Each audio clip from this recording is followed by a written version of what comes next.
What up? It's your boy Nick Incredible, man, and we are back at it again. Yes, because 911 Lone Star is also back, man. This is 911 Lone Star Season 2, Episode 9 review, and I love this episode. Let's get into it, man.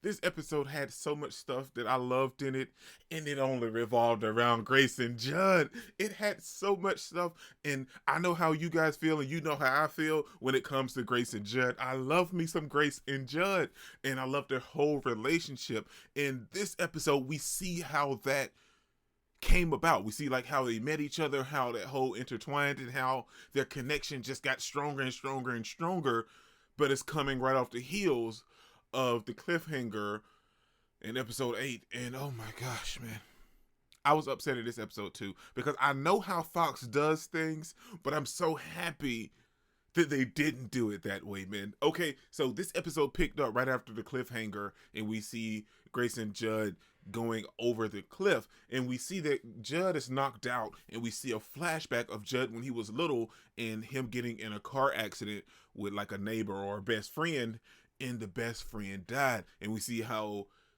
that kind of crushed Judd, and that also kind of is what pushed him to be a firefighter, to want to save people. And we see him teaching these little kids about firefighters and everything.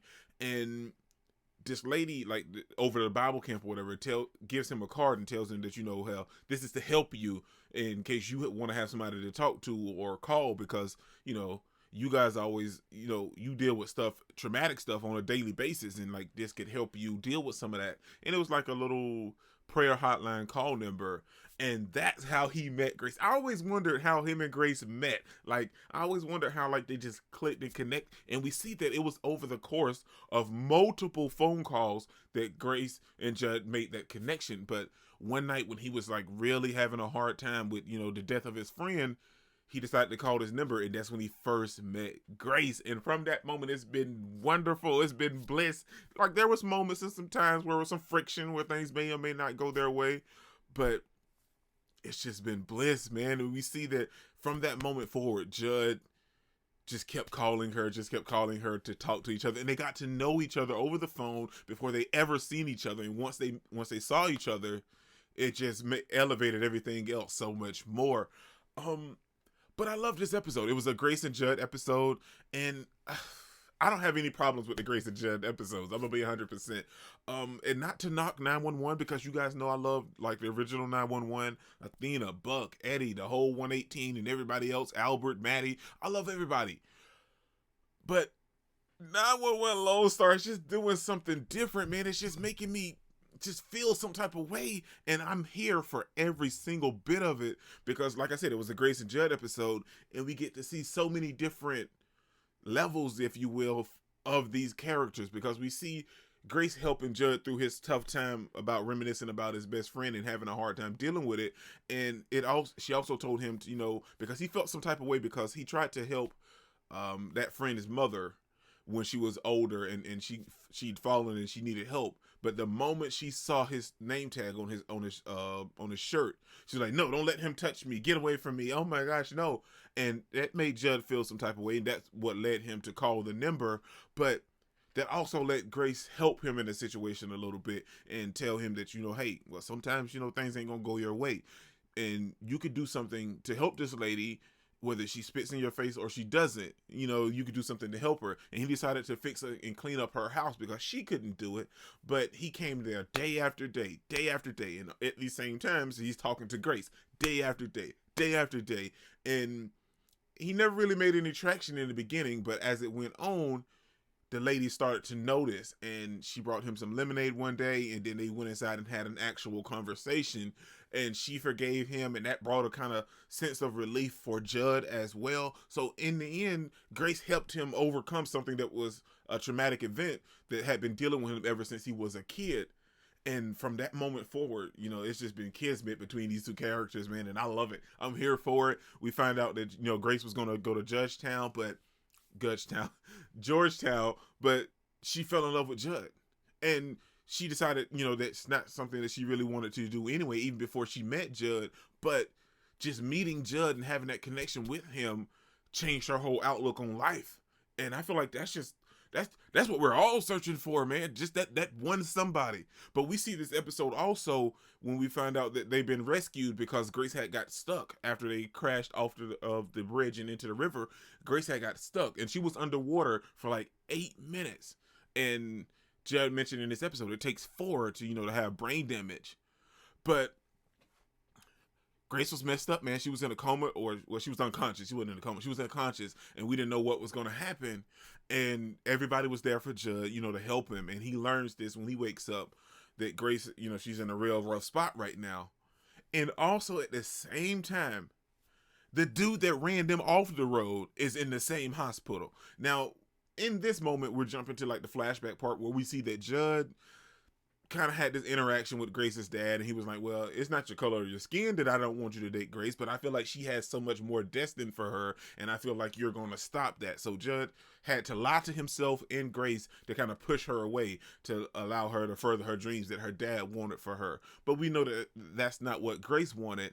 And in that same time, we also see that Judd is coming across, like they're on a scene or whatever, fire, and this exotic, well, not, it wasn't exotic, I think it was a Mercedes. This luxury car is blocking a fire hydrant, and then Judd just goes crazy, just starts breaking the windows, then he starts attacking the guy, all because he had some resentment of how Grace's father treated him and made him act, basically. So he took it out on the next person that had a little money and a little high class a little bit, so he took it out on the next guy.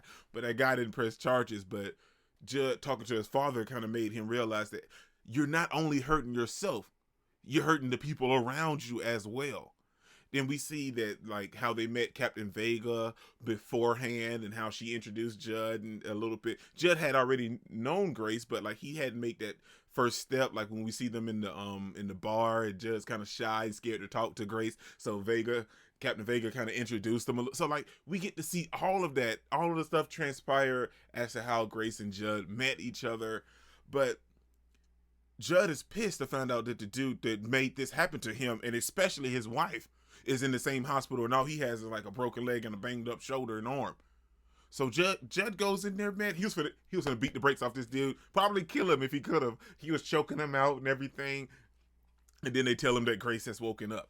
Now everything that we've gotten thus far, like the flashbacks, the present day stuff, everybody coming there to help and support Judd and Grace, and all the camaraderie from the team and everything. That was nice and lovely. But then Grace wakes up, Judd goes in there to see his wife, and we find out Grace is pregnant.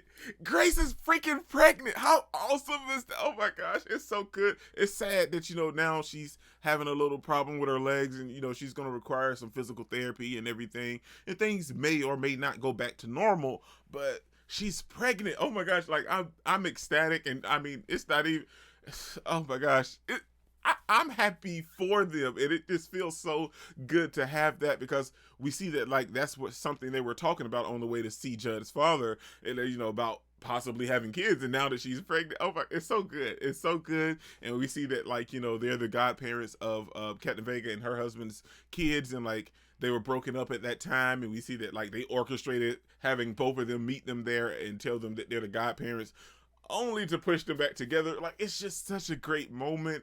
And we see that Grace is telling Judd that, yeah, I've been dating somebody, but he hasn't picked up the phone in 6 months, like, because she wasn't giving up on him, because she knew that they were meant for each other. Oh, it's such a great thing. Don't get me wrong, I love the original 911. I'd watch it forever, but 911 Lone Star is hitting different, man. Oh my gosh, and I'm in love.